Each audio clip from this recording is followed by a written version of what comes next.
there. I'm here with Rich Frieder with LearningRx, and today we're going to talk about attention issues. Now, Rich, hi Rich, how are you? I'm good, Janet. How are you doing today? Good, good.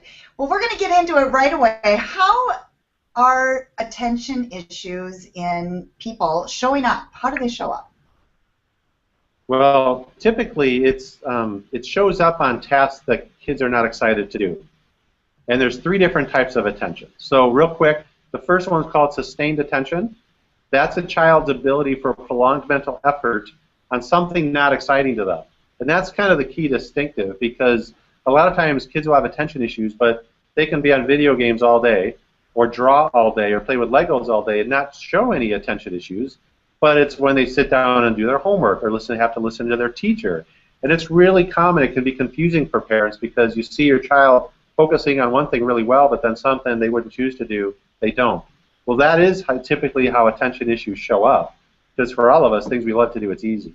So the first type, sustained attention, the ability for prolonged mental effort on something not exciting. The second type is selective attention, and that is a child or an adult's ability to tune distractions out.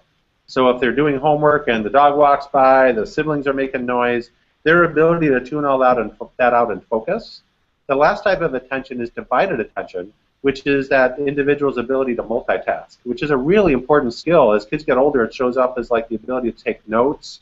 You know, that's multitasking, things like that. For young kids, if it's tough, it takes them forever to get ready in the morning because they struggle to do two things at once. So those are the three types of attention. Sometimes if there's issues, all three of those are poor, sometimes one or two, but that's the most common way attention issues manifest themselves in individuals. So what are the most common ways to help this? Well, the most common way is through medication right now. Now our approach is very different to that, but a lot of the typical approach, and it's not all the time, but the most common approach is to medicate a child for attention. And so, you know, depending on the perspective of the parent, for my wife and I, we didn't really want to go that route because we wanted to actually help our child overcome it. And medication can have side effects. The most common one is a low appetite. The others are, some kids are described as more vacant and kind of daydreamy. Some get really moody and crabby. And it's always a test. It's always like a test process to figure out the medication that works the best. But the good news is there's alternatives to that. You don't have to kind of settle for just medication as the approach. So what would be an effective alternative? So as far as LearningRx, what we do is we're what's called a cognitive skills training center. So we're getting to the root cause of how those attention issues show up. So one thing what we're doing is systematic cognitive exercises with students to help them overcome the issue. So an example, the difference between what we do and what like the approach might be at school is if a child struggles with attention issues in school, usually that triggers accommodations where they can do things like sit at the front of the class where it's quieter or do their work out in the hall where it's not as noisy, which helps them get through school. The issue, though, is it's not addressing the issue. It's not addressing the attention issue, and at some point, that child is going to need to overcome it. So our approach is to actually require the attention skill and build the skill through the exercises that we do at LearningRx through our LearningRx training, to really help overcome that. The other issue, though, Janet, is it's really common for kids with attention issues. Many of them have low cognitive skills in different areas. And those lower cognitive skills actually result in attention issues. It's a very missed issue often. So, for example, there's a lot of kids who struggle with processing speed. Processing speed is kind of the motor of our mind and how quickly we're able to think and process information. Well, if you put yourself in a situation where you can't process quickly, and let's say you have a teacher, you know, giving a lecture, and you're trying to process that. And we've all been there where someone's talking too fast or it's a sermon that you can't seem to stay on track with or whatever. Well, you try to process and keep up, and after a while, if you can't, what do? You tune it out. And then it's like, oh, well, that child has an attention. Yeah, and it's like that child has an attention issue. When it's like, well, yeah, but it's being caused by processing speed.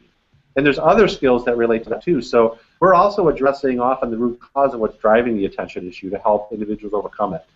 So an example would be we had a student recently graduate named Connor. second grader, just huge struggles with attention. He's a really bright kid, but he just could not focus. Homework was always a battle, getting him to get going on it. He was actually a good reader, but he would just never sit and read because he didn't have the focused ability to do it. And he recently graduated, and now homework, he just gets it done. He actually loves reading. He's now pouring through books, which he never did before. And his mom said the training we provided for him was a game changer for him. It's just changed their whole family dynamic, and homework time is no longer this huge battle and frustration. So we can really, really help with attention issues.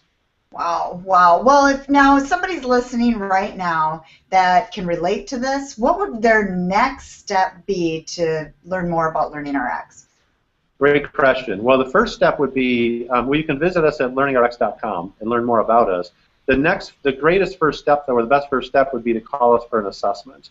We do an initial assessment called the Woodcock-Johnson 3 Cognitive Abilities Battery. That will identify the root causes to what's driving and the attention issue and how that manifests. And that will tell us then the program we need to develop to help your child overcome the issue. So, and the good news is right now we're offering, usually assessments are $199. We're currently offering it $100 off for only $99 to find out what's happening with your child. That, to me, feels like a great next step. And the assessment only takes about an hour and 15 minutes. So we can typically get those scheduled within a week or two. Good, good. Well, definitely we will put a link to the website, and the offer and the phone numbers and everything will be in the description, whether you're watching this on Facebook or YouTube or wherever. Well, thanks a lot for your time, Rich. Thanks, Janet. Always a pleasure. Thanks.